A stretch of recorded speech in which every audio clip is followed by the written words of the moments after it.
캘리포니아와 네바다 경계를 따라 남북으로 이어지는 395번 국도는 하이시에라 산맥을 지나면서 볼거리와 경험할 곳이 많은 관광도로입니다.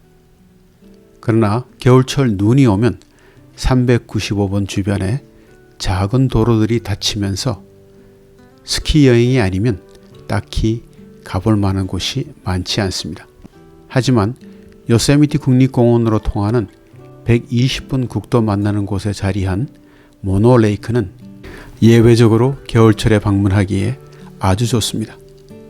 모노호수는 하늘에 뭉게구름을 담고 있는 청명한 물 색깔도 아름답지만 수면 위로 솟아있는 투파 소금 기둥들이 신비한 분위기를 만드는 곳입니다.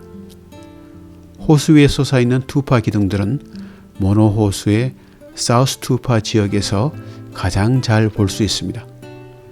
누군가에 의해 만들어진 예술품처럼 기묘하면서도 특이한 모양의 투파들이 모이는 광경은 지구의 어느 곳에서도 쉽게 찾을 수 없을 것입니다.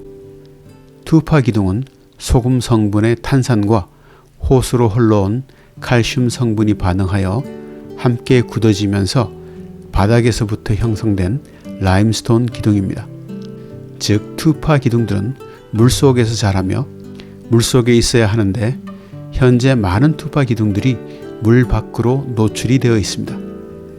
그 이유는 로스앤젤레스 수도국에서 모노호수로 흘러들어가는 주변의 냇물을 전부 끌어다 썼기 때문인데요. 오래전 LA가 거대 도시로 변모하면서 부족한 물을 충당하는 방안으로 하이시에라에서 물을 끌어오게 됩니다.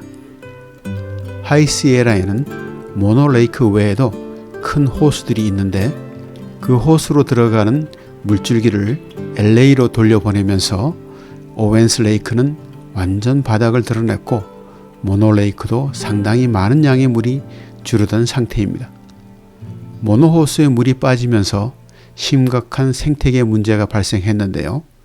모노호수는 매년 200만 마리의 철새가 도래하는 곳으로 호수에서 자라는 이끼를 통해 브린새우와 알카리 파리들이 자라고 이들을 먹이로 삼아 새들이 모여듭니다. 호수 위가 줄어들면서 이곳의 단골 도래새인 캘리포니아 갈매기들의 둥지가 코요테의 쉬운 먹잇감으로 노출되면서 새들이 이곳을 찾지 않게 되자 자연보호단체에서 항의를 하고 또한 소송을 통해 지금은 더 이상 수위가 낮아지지 않도록 조심하고 있다고 합니다. 모노레이크는 알카리성 소금 호수입니다. 최소 76만 년 전에 형성되었는데 호수물이 다른 곳으로 빠져나가지 않고 염분이 계속 물에 녹아 높은 소금 농도를 갖고 있습니다.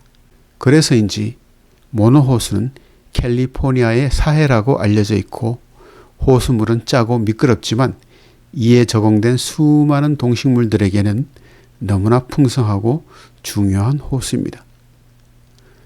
모노레이크에서는 도보로 혹은 카누를 타고 호수를 둘러보는 체험 여행을 실시하고 있는데요.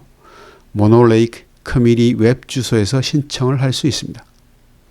클린트 이스트우드 주연의 1973년작 서부 영화 하이플레인스 드리프터가 이곳 모노호수에서 촬영되었습니다. 이 영화를 보면 투파 지역을 제외한 모노호수의 전경을 잘 볼 수 있습니다. 모노호수는 395번 국도를 따라 비숍이나 요세미티 혹은 레이크 타호를 가는 도중에 잠시 들러보면 좋습니다. 그리고 인접한 멤모스 레이크스와 함께 둘러보아도 좋은데요. 스키 관광지로 유명한 멤모스 레이크스에는 많은 숙박시설과 식당 등 편의시설이 있습니다. 잔잔한 푸른 물결 위로 흰색 투파 기둥을 배경으로 멋진 사진을 찍어볼 수 있는 모노호수는 겨울철에 다녀오기에 좋은 여행지입니다.